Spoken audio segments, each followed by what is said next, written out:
Hello and welcome to our MN317 group presentation.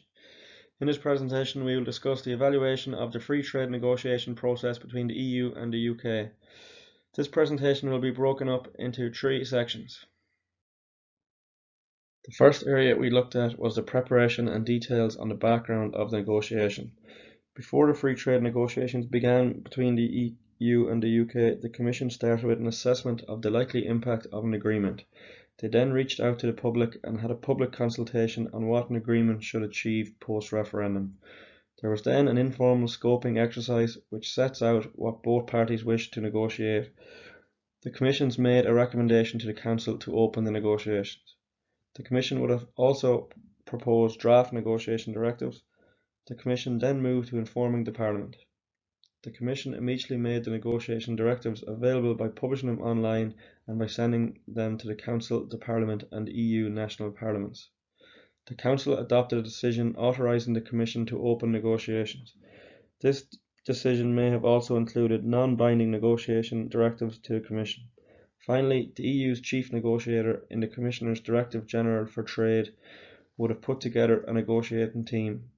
It included experts from across the Commission in the topics being negotiated. Going back to the early stages of the Brexit negotiations, both the UK government and the European Commission began to produce policy papers concerning the implications and the preparations for various scenarios in relation to Brexit. In the preparation stages, it was obvious the United Kingdom were quite unprepared for the realities that came with Brexit, whereas on the other hand the European Union had a better idea of what they needed to focus on for the future in relation to trade agreements. The EU made sure they were well prepared for negotiations when it came to things such as customs, the border between Northern Ireland and the Republic of Ireland, tax implications and much more, especially customs such as documentation and tariffs. The EU knew the customs declaration would be a big change and an added burden for both sides of the border, meaning companies within the EU would have to put in serious preparation prior to the acceptance of the agreement.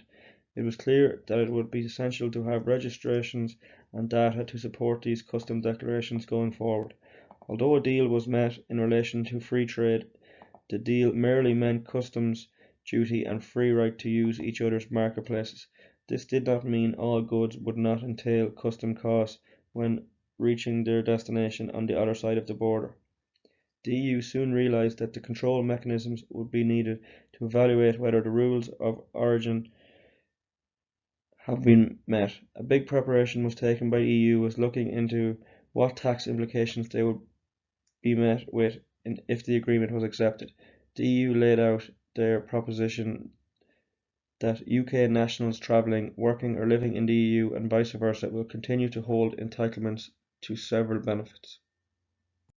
For the UK's first attempt at the Brexit negotiations, they opted to go with a distributive strategy when looking into the trade and cooperation agreement between themselves and the EU.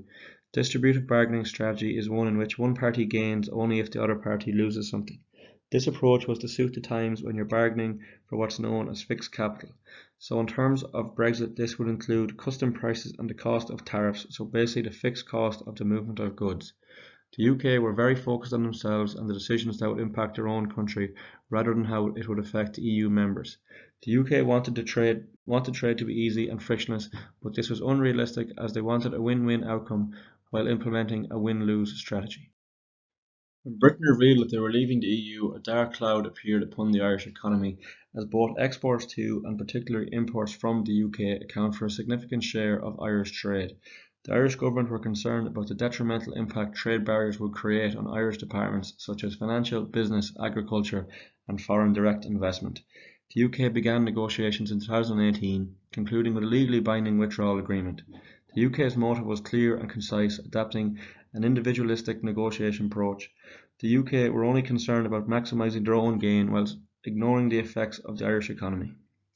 As negotiations progressed, Ireland did not follow the footsteps of an individual or hard bargaining style, as the process is unethical and ineffective.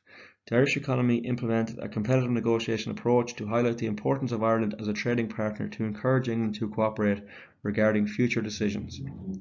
UK and Ireland both had to make sacrifices and compromise acting in best interest of both parties to minimise the differences. This developed the Trade and Cooperation Agreement that commenced in January 2021.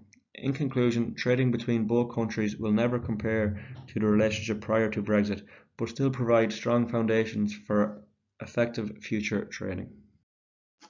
During the 3.5 years of negotiations, many complications and disagreements arose.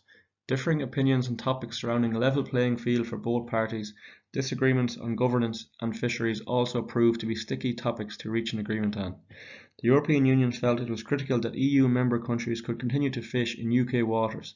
However, the UK demanded to control access and quotas of fishing done on their waters.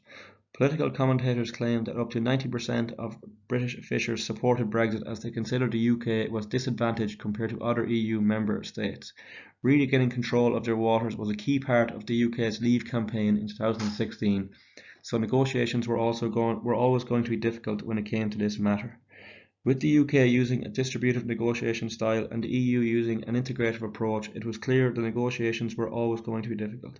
The fishing industry was another obstacle, a small part of the European economy at large, but very important to nations such as France. The EU wanted to continue to fish in British waters, but the UK wanted to control access and quotas.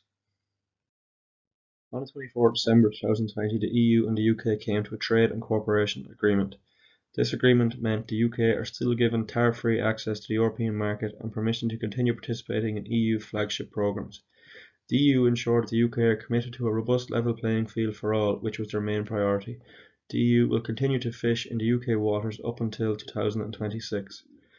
This deal eliminates both tariff and non-tariff barriers to trade. Both parties were happy with the outcome of the negotiations.